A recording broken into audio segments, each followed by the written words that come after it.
Hello everyone, it's Natalie from Tilda2K, and I'm here to talk to you about projects. Specifically how to start them, and hopefully how to finish them, eventually. Now first, what is a project? Well, for the purposes of this video, I'll be defining a project as a type of work, artistic or otherwise, that 1. Takes a considerable amount of time to produce, typically either a few days, a few weeks, few months, sometimes even a few years, and 2. Is hopefully something you can actually be proud of, and that will maybe get you noticed in whatever industry you happen to be operating within.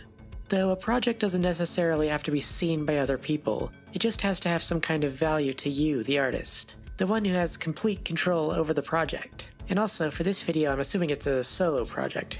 You're probably doing this all by yourself, which is great. Go get him, Tiger. I believe in you. Now, I think solo projects are good because they can act as a stepping stone towards getting noticed by other people in your industry, and can maybe even help convince others to hire you for whatever they're working on. And then, if you're not a total jerk, you can build up a reputation as being pleasant to work with, and it will be easier to get hired for other projects. So you can maintain a source of income, maybe also a source of fulfillment, existentially speaking. But maybe your project is so good that it brings in enough money for you to hire other people to your cause. And then you can start your own company. Wow, You Industries. Viewer Incorporated. Those are some suggestions for company names based on what I can gather about who you are, which is nothing. Except for the fact that you're watching this, of course. So yeah, projects are great, but how do you start them? And how do you keep working on the same project, even when things get rough, or you hit a roadblock? Maybe you get distracted by YouTube, Reddit, Twitter, perhaps even TikTok, and your motivation to continue working on your project immediately gets drained down to zero, because these social media applications provide 10 million times more dopamine and instant gratification than what is most likely a slow, deliberate workflow that is unfortunately inevitable, considering the large scope that is common with big boy projects that would actually get you noticed. Because anything worth doing to the extent that doing it will be a major career milestone that you will be proud of for the rest of your life, that hundreds and thousands, even millions of people will recognize you for, is going to be very hard.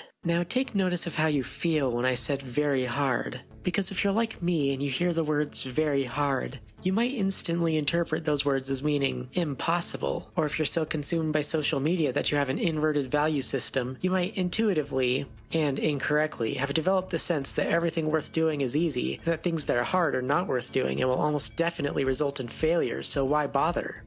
You might hear the words very hard and imagine yourself in the midst of some sort of intensely painful work session. Like you're animating a shot for a short film and you're like, oh god, the pain is so bad.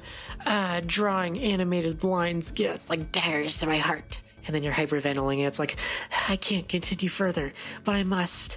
For my father, for my homeland. I must continue for my family, for myself, for the world. You get the idea. Here's the cool thing. Very hard mostly refers to internal resistance. Physically speaking, working on art projects can actually be very relaxing. That's why I enjoy drawing. I can listen to things while I work. And you can do this too. Whatever YouTube video you're watching, you can watch a video while you're working. It's really cool.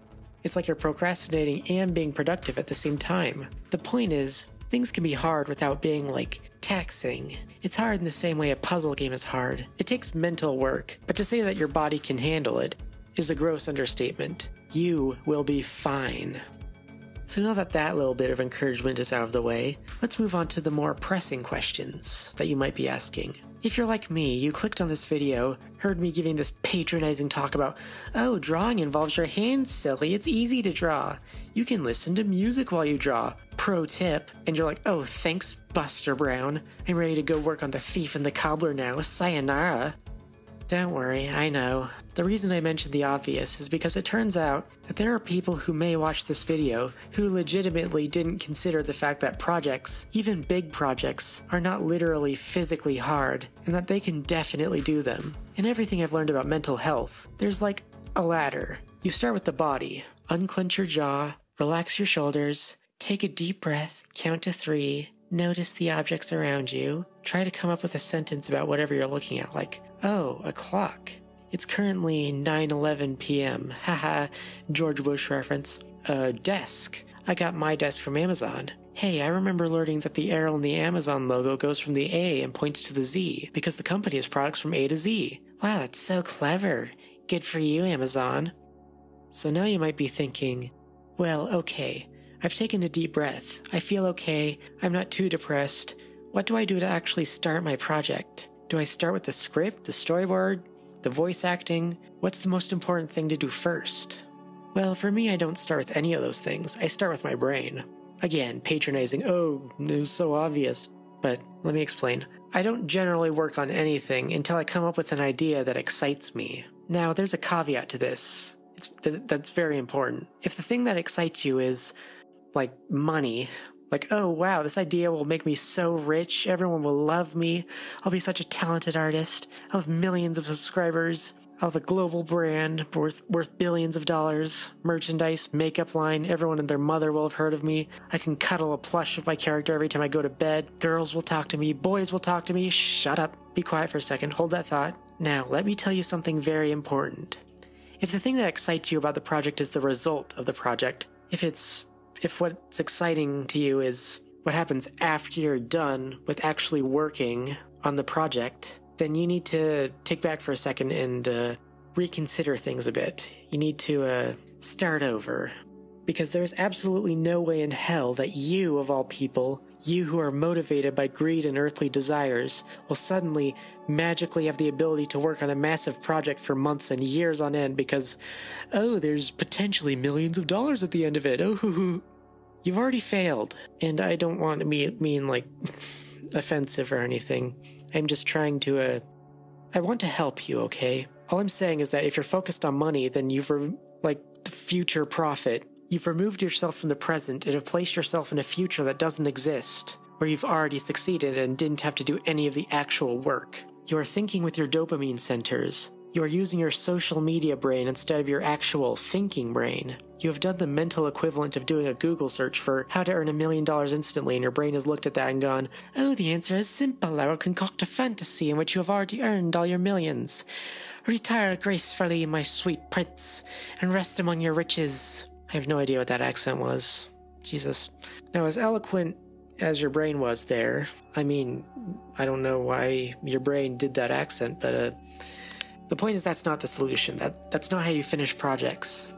Go back to your brain and try to come up with something that excites you, but is something that, well, first of all, that you know you can actually do based on your current abilities, but you want to try to picture yourself actually working on it, like actually opening your program of choice and actually putting together all the moving parts and stuff, and try to see if the process of the work itself actually excites you. Because if you take anything away from this video, I would hope that it's this. You need to enjoy the process. You need to enjoy what you're doing so much that the money doesn't matter. Now, it doesn't have to be out of the equation completely. I would certainly hope that the project I'm working on will garner a fair amount of money and attention. I mean, everyone's at least a little vain, right? But it's not my primary motivation. Let me explain my personal situation, what I'm actually working on right now, which you'll probably be seeing right now in time-lapse form. Essentially, what I'm working on is an animated music video starring my own original characters. There's Ashley, a confident squirrel girl who loves music, choreography, and fashion, and she has been put in charge of a ragtag group of misfits, including Olivia, a fox girl who is a bit shy but determined to fulfill Ashley's vision, because she loves her, romantically, maybe even sexually. And then there's the token straight couple, Jake, the possum, who's a bit cocky and showboaty but is overall relatively well-meaning, and his girlfriend Lily, a rabbit girl, who's probably the most purely motivated by her love of dance out of the entire group. She's the most pure soul, she just wants to dance, basically. So, Olivia loves Ashley, Jake loves being the center of attention, and Lily loves the art of dance. And Jake and Lily both love each other. And they're all being directed behind the scenes by the executive wolf, Eva, who's promised Ashley a pretty decent reward if the show that Ashley puts on at their community dance theater or what have you goes off without a hitch. But Ashley wants to express herself and push the boundaries of what is allowed at the theater. Well, not what is allowed. I don't know what the standards of the theater are, but basically she wants to push the limits of her creative expression, much to the annoyance of Eva, who wants to keep things relatively safe.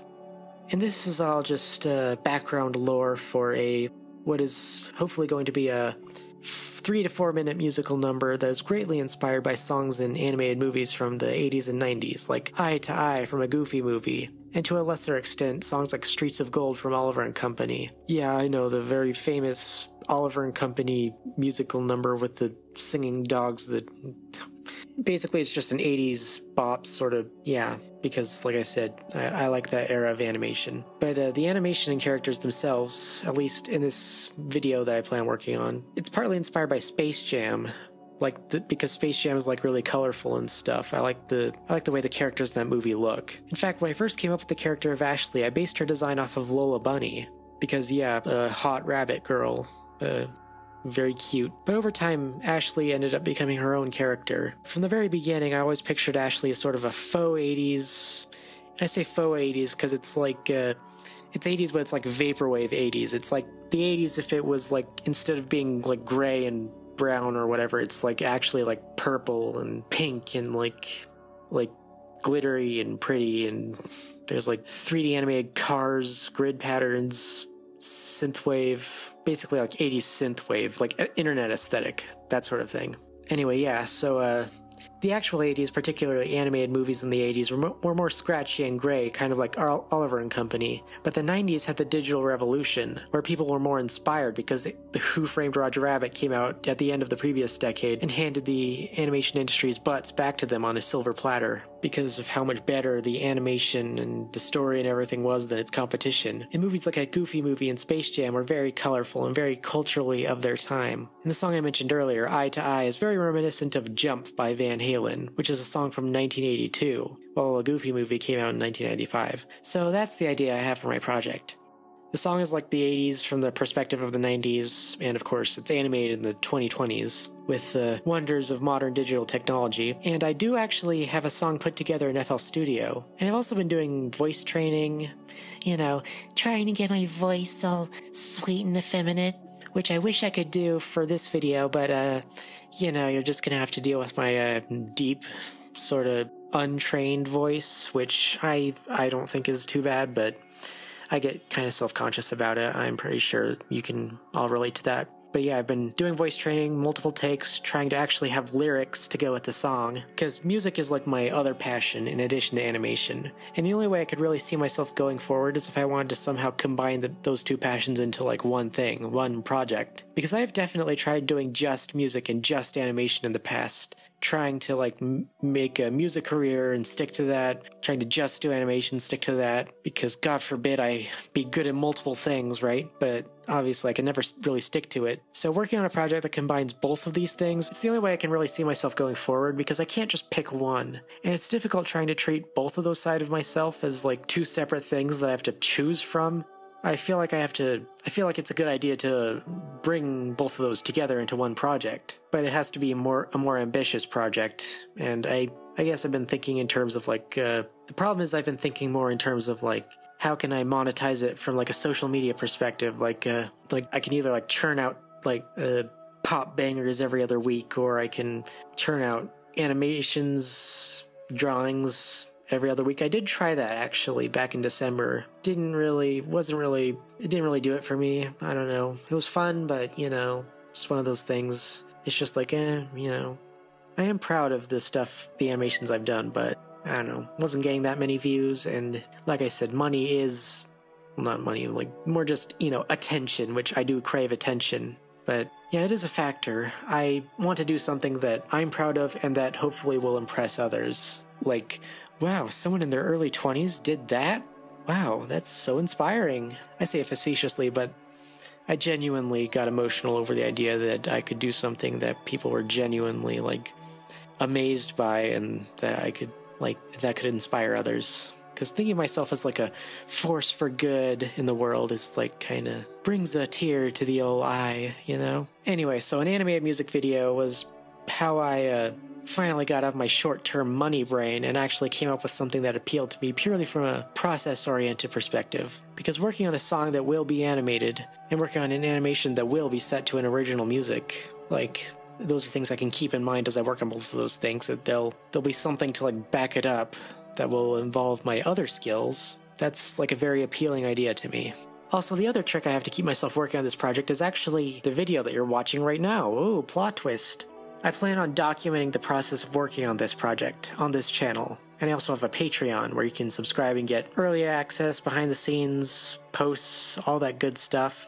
Don't worry, there's not going to be any spoilers. It's an animated music video, and all the story beats have already been pretty much explained by me in this video, so it doesn't even really matter. All of the characters survive to the end, all of their character motivations were already explained. You have nothing to lose and everything to gain by subscribing to me on Patreon is what I'm trying to say. You'll get access to all the assets, source files, image sequences, audio demo files, and bonus video content, though most of the, valuable content will be free on YouTube because I think that's a good business decision to have all the value free and then just monetize all the bonus stuff, because I don't like paywalling stuff if I don't have to, because I'm a very generous person, I'll have you know. So yeah, overall, my advice for starting a project is to actually pick a project that you want to work on. Like, duh, right? But yeah, sometimes you get too invested in what's financially beneficial for you, what the market wants, but just forget about the money. Work on a project that really, and I mean really, speaks to you. Because why would you spend months or years on a project that is merely mediocre or is focused on what other people want? For you, it has to be the most you thing possible, because you deserve it, you. It's like those kids' games where it's like, oh, hi, friend.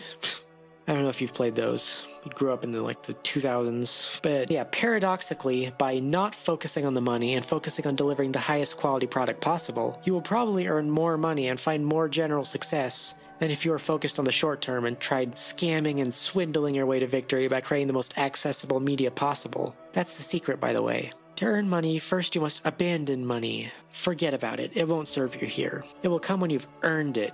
So go out there and earn it. Ernie, if that's your name, congratulations. Your entire existence has been leading up to being a punchline in a YouTube video. You ought to be proud, Ernie. Hopefully you're proud. Also, how's Bert doing?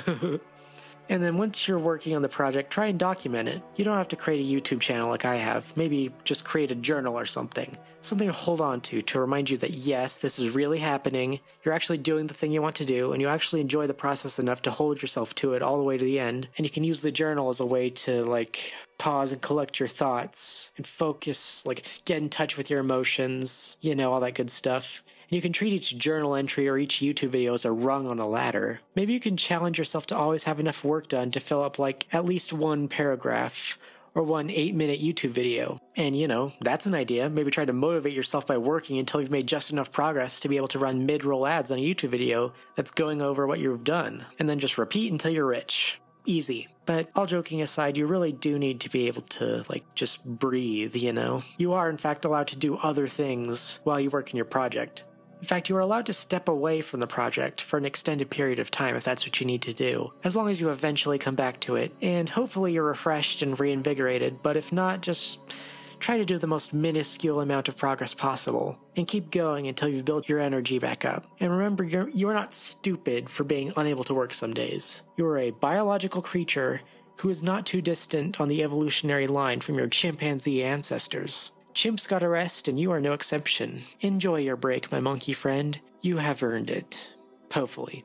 There's always tomorrow. Or next week. Or next month. If you want it badly enough, in the end, you will come back. Because hopefully you've designed everything in your pipeline specifically so that the project is actually fun and inviting to work on. If you do it right, it will be just the right amount of challenging to keep you stimulated and thinking, while still keeping everything manageable. So yeah, hopefully I will actually be able to finish this project. And yes, I say hopefully a lot in this video. In fact, the script for this video originally had me saying hopefully a whole lot more. But, I tried dialing it back at least a little bit. But hopefully you have hope. Hope is important. Hopefully the hope is backed up by gradual experience over time. Experience that's fun for you to cultivate because whatever you're working on is fun to you. Again, hopefully. Hopefully. Hopefully. Don't do a drinking game for every time I say hopefully. You will die. Anyway, I will try and keep uploads on this channel relatively frequent. Not every 10 or 11 months, not every year like before, but maybe a few videos a month. Or a week, depends on how cracked out of my mind I am. Not all of them will be related to this project specifically, but I will try to center this channel around, like, animation content, like tutorials, storyboarding tips, whatever have you. In fact, the next video will probably be about storyboarding because it's what I'm currently working on, which means I wouldn't have to think about any other video ideas. Maybe I'll talk about the different ways you can go about storyboarding. That sounds good. Anyway, hopefully this was a good video, and, you know, thank you all for watching. Remember to subscribe, like, hit the bell for this channel, you know. Comment if you have enjoyed, check out my Patreon, give me social media engagement, my children. Hopefully for Patreon I'll already have content out there for you to check out, and I will absolutely see you again in the next video. Hopefully.